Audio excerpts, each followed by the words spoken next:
Good morning guys. Today is Tuesday, September 19th, and here's what we're gonna do. So Christian started picking cotton yesterday on the Heinz place. They picked 2 dryland fields. That was ready. Did fairly good. Then they went to McKee yesterday afternoon, and he's gonna pick some cotton there until the rest of mine is ready.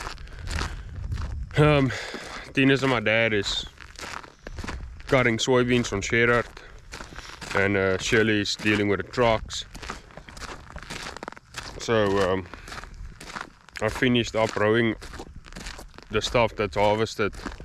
I finished rowing that up on Dennis yesterday, and yesterday afternoon I hooked up to the chiselplow because I got about 140 acres on the Heinz place I want to chisel. So we're gonna go back doing that today. So yeah, that's what we have going on. The soybeans on Sherrard seems to do pretty good. Unfortunately, we didn't calibrate that combine for soybeans again. It's only calibrated for corn, and yeah, I didn't know you have to calibrate it for both crops, but then you're gonna, if I calibrate it now for soybeans, then next year I'm gonna have to calibrate it again for corn. So and plus we don't have the buggy. We don't have the buggy to calibrate it. So, and I think Saturday they came and put a new grain car tire on because this one had a slow leak. It has some cracks, you can see there all over. So they put a new tire on. Unfortunately, it's not the same brand, which I'm not a fan of. I'm not a fan of all that. I like my stuff to look exactly the same. But anyway, there's a tire on. So y'all can see behind me, lime is delivered. I'm just waiting for them to come put it out when the time is right.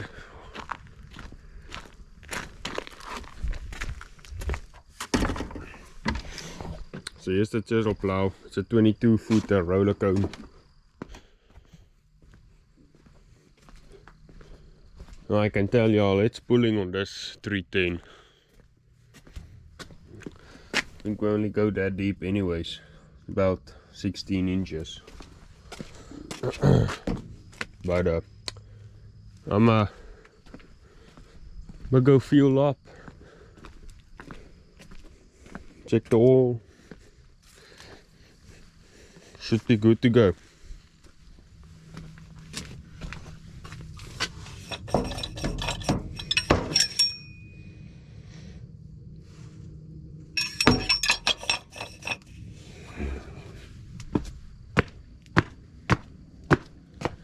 So let's get to it.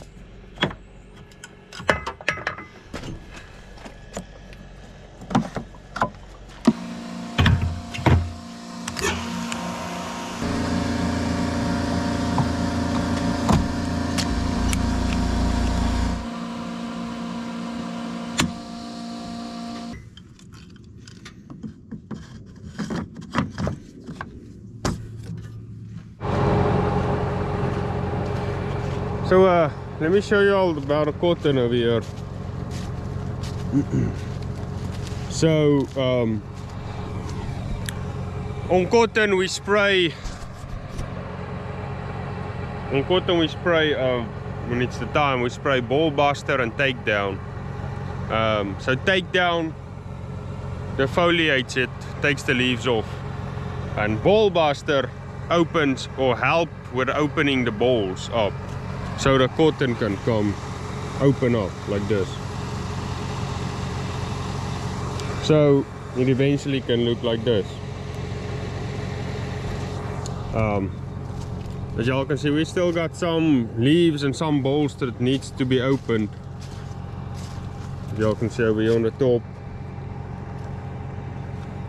I mean, if it's not open by the time we harvest, that is yield loss. Right there, the stuff that's not open, it's gonna be yield loss. So yeah, I mean the cotton looks pretty good. As y'all can see, it's not ready for harvest yet. When it's ready for harvest, it's white as snow in the fields. We don't have any leaves on, nothing. It's just pure cotton.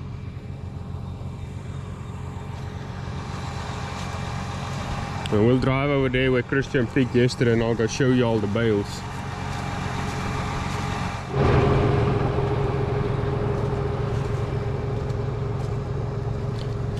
So, as y'all can see, the difference when it's not picked and when it is picked.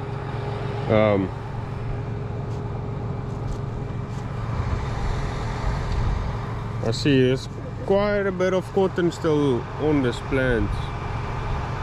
I mean, it's not bad, but my brother was still probably making some adjustments to it. That's why.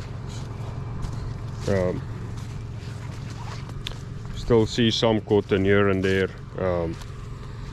It ain't too bad. But here's an example if the cotton gets too tall, like you couldn't pick that. It's above the spindles. So,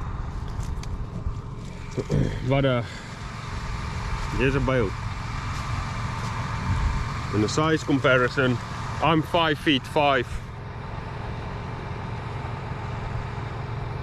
So it's about 6 feet bales. So the German, what we'll do now is we'll have a spear that sticks into the bale, pick it up with a tractor, and we move it to the road. And then the German will come and pick it up, and they will join it, and they will clean it. All of this stuff that's in there, the German is putting it through process and of cleaning the cotton. So when they are done with it, it's white as snow. But anyways, I'll see if my brother can take the camera tomorrow and take y'all with him, because he knows way more about cotton than I do. So then he can show you all how it's done and whatnot.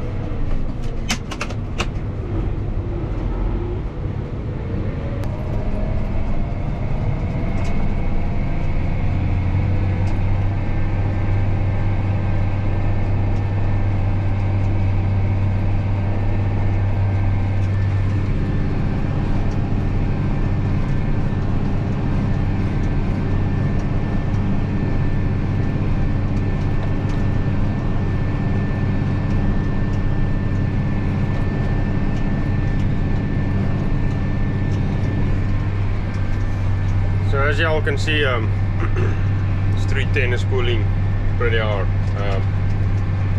This field, I don't know that I've ever worked it up, and neither did a farmer before us, that's for sure. So that's why I'm putting a chisel in this field this year.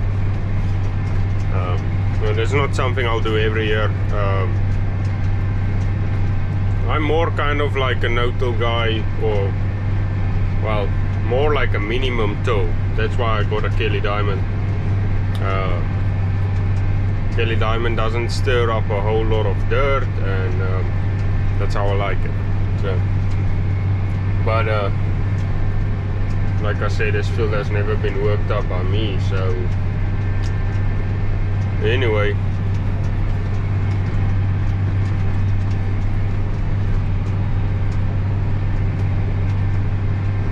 she's pulling. Let's say about 13.5. It all depends on the dirt, but 13.5 gallons an hour, what I've seen it at. She's purring and sipping them juice.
Just got out and see what kind of job we're doing, and y'all can see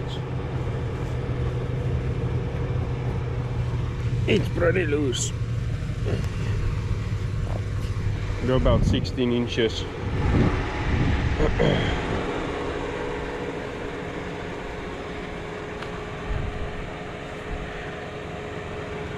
I'm doing every other pass. It's just faster for turning around at the ends. Go all the way down there, and then we still got beans down there. So once we eat that, we'll turn around, fill in all those gaps, and head on across the highway. And unfortunately, we still got some beans on that edges as well. On that one particular field, it's not really a whole lot. So. Anyway, want to show you all something.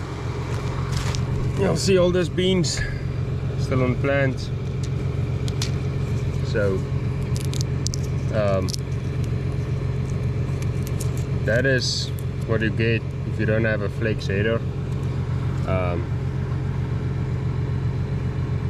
because I think this was the edge, and I don't think y'all will see it, but we have a little indentation here, and that's why y'all feel the bean pods, because that header is a rigid, and it stays rigid. So over there it was already touching the ground, and it was hanging in the air right here. Because if you go a little forward where it was dragging, here's the drag marks, y'all see it was cutting it very close to the ground right there. And then you have another indentation, you still got boards. So you add all of that up in a 84-acre field, that's a couple bushel yield loss. Hopefully we'll make enough money this year so we can buy a flex header, and maybe it'll help us out for next year. I'd like to get an air reel as well, but I don't think we have that kind of money yet. So back to work.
Okay, so we made it to field 1 across the highway, and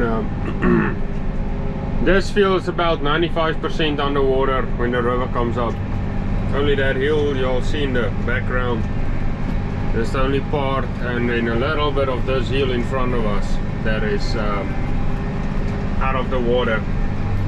The rest is underwater about, oh, I don't know, 4 feet, 5 feet.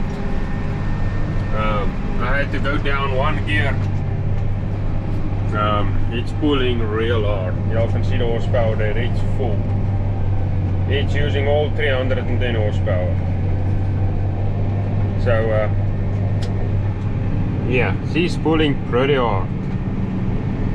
And I think it's all that water that over the winter that just sits there. That's just why this field is so hard.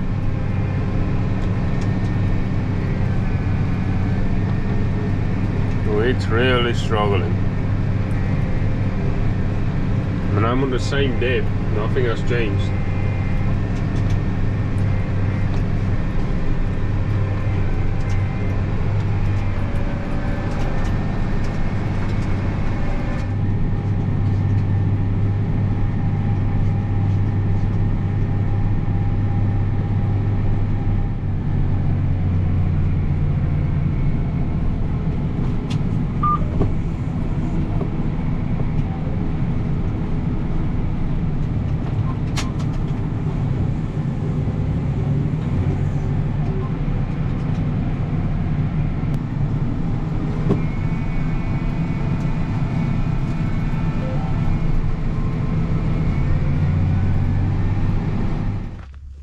So we're gonna do a couple adjustments on the Skelly Diamond this morning.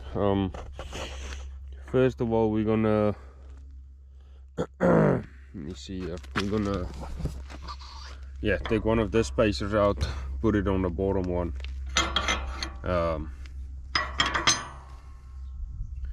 So that it's the same as the front. You'll see it rides a little high, so we're gonna drop it down one.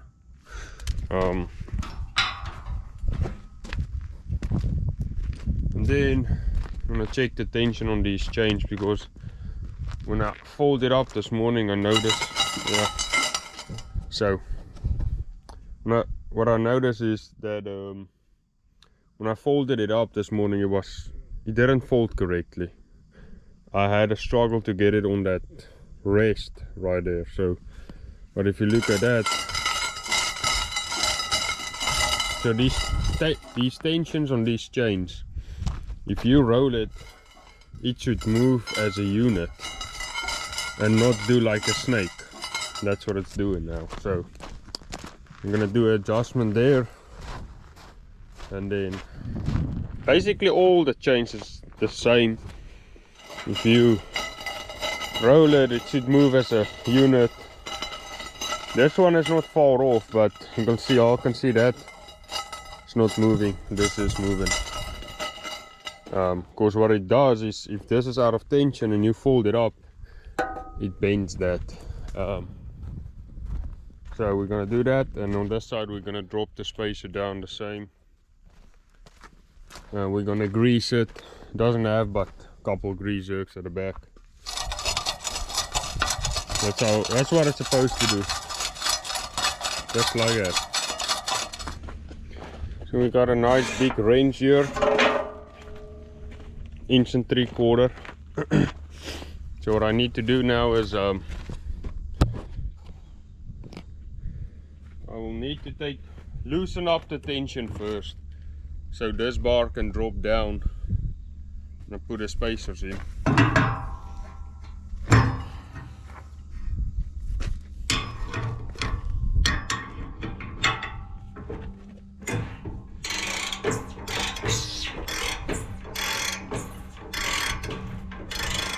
So that bar is going to drop down, just like that. Now, put the spacer on the bottom.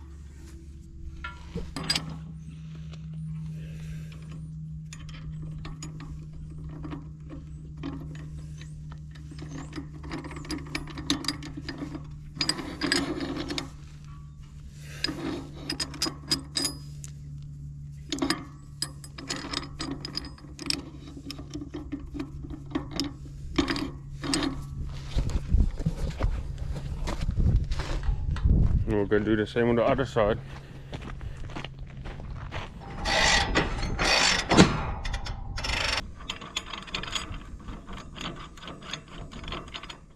So now I take the tape measure, put it there. To the end of that, it is 13 5/8. So we will go ahead and tighten it up.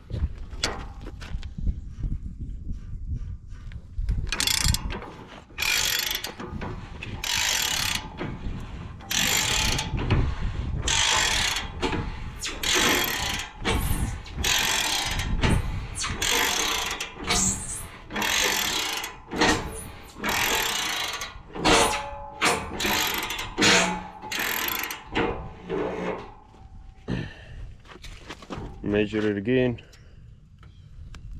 13 1/4,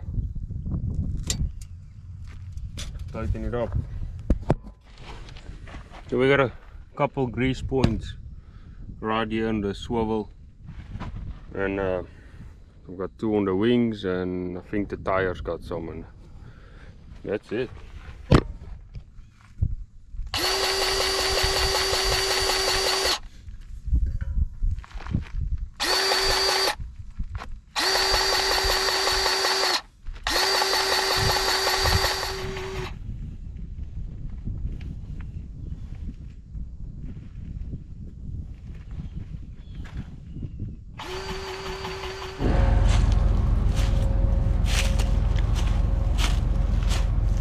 So this is another field I'm going to change the row direction on.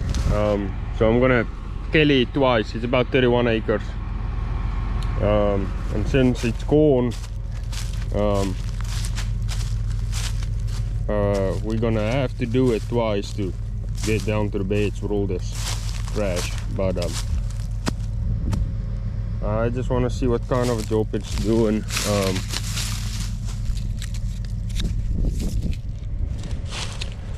I mean, yeah, it is chopping it up.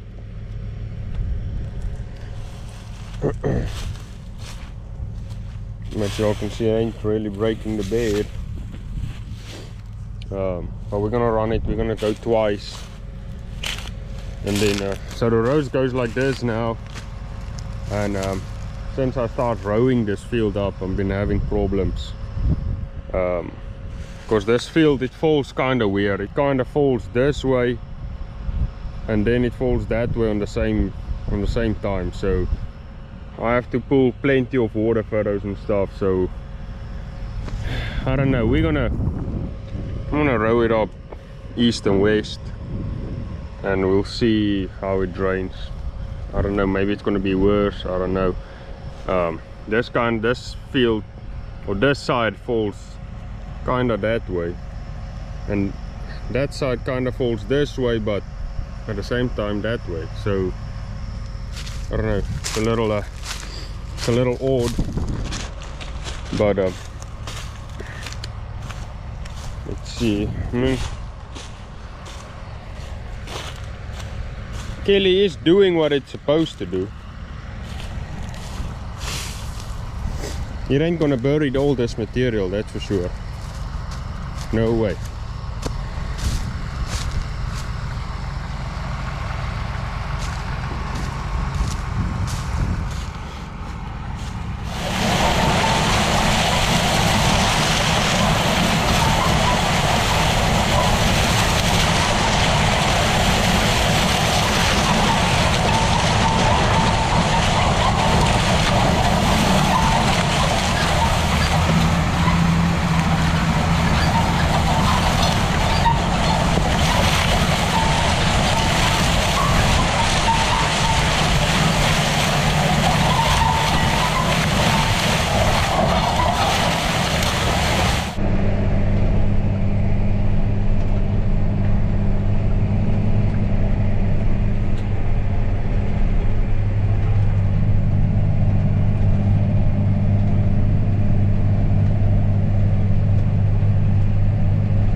I want to show y'all. So this is what it looked like after I pulled it one time. stuff is chopped up and it's still laying on the ground.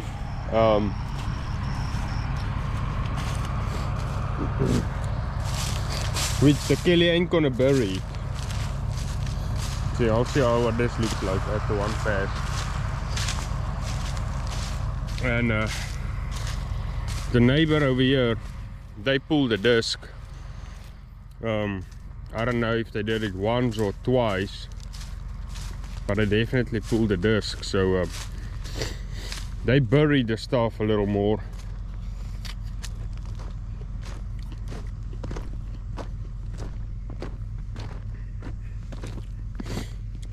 So that's what it looks like after the disc.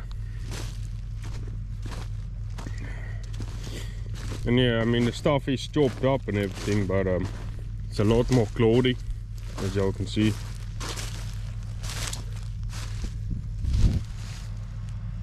Y'all see the difference.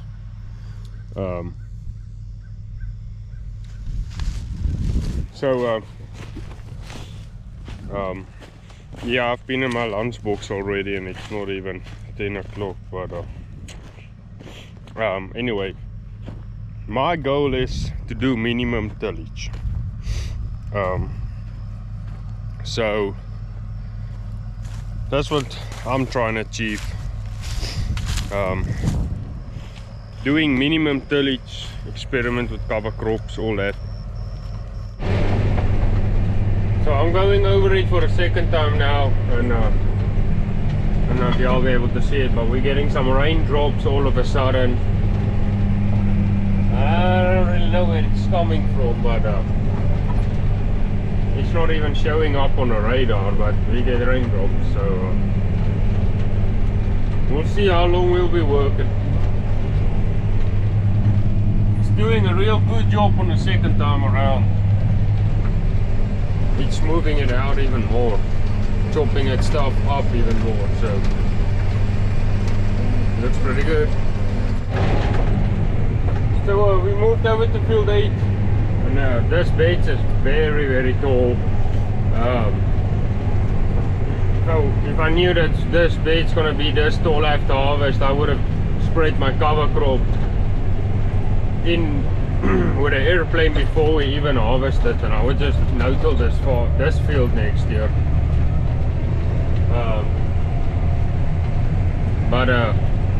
Yeah, it's a little too late to spray it now because there's so much material on the ground. I don't think the seed will reach the ground very good. So I used to I run my diff log to keep the tractor straight over the beds, otherwise it'll go like this the whole time. So every time I turn I need to manually cut it off. This tractor doesn't have the automatic diff log yet.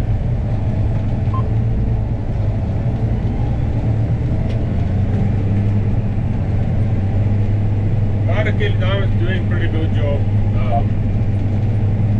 So they are calling for rain this weekend, and yeah, Sunday and Monday I think, and it kind of looks like something is brewing in the back. But when I'm done with this field, I'm probably gonna come and try and roll it up, see what it looks like, and then I have to decide I'm gonna roll it and then spray my cover, or spray my cover crop and then roll it. That would be the best, to roll it afterwards.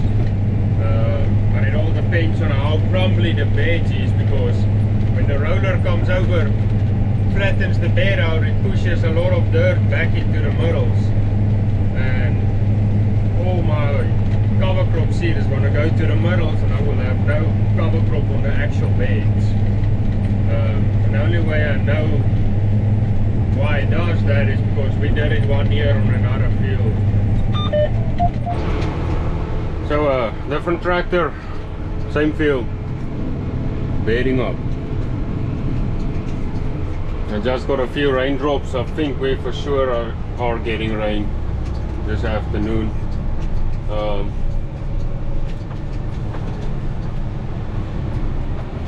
But rolling right at 6 miles an hour, pulling beautiful beds. I think we're just gonna spray the cover and then roll it. I don't think the roller is really gonna push it all in the middle, since we don't have tall pyramid beds. We got fairly flat beds, so I think it's gonna work out real good. We spread cover and then roll.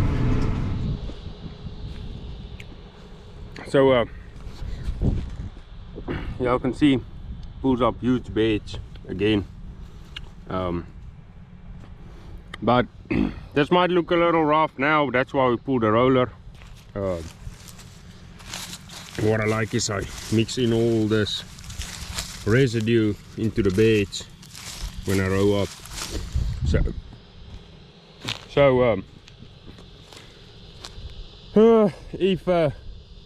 If this rain holds off today, tomorrow I'm gonna go spray the fertilizer, and I'll come back and spread my cover, and then behind the spreader we'll roll it. Since the roller is not gonna push any of this stuff into the middles, because we have a flat bed and we don't have a pyramid bed that's straight up like this. Because if it's so sandy and we have tall beds, the roller will knock the beds down, pushing all that stuff into the middles. So yeah, I don't know, it might look bad to some farmers, but I like it. I've been doing it for a couple years now, and seems to work fine for me. So well, it did rain. I did not get my water furrows in because I came down, well, I went down to fetch the 46 and batteries were dead. Didn't have any booster cables with me on the car I took down there. Anyway, I guess we get to go home. Not sure if we're gonna spray the cover tomorrow though. Might be too wet, we'll see. With that said, it's gonna be the end of this video. If y'all enjoy this videos, please like and subscribe, and hit the notification. Appreciate y'all. See y'all on the next one.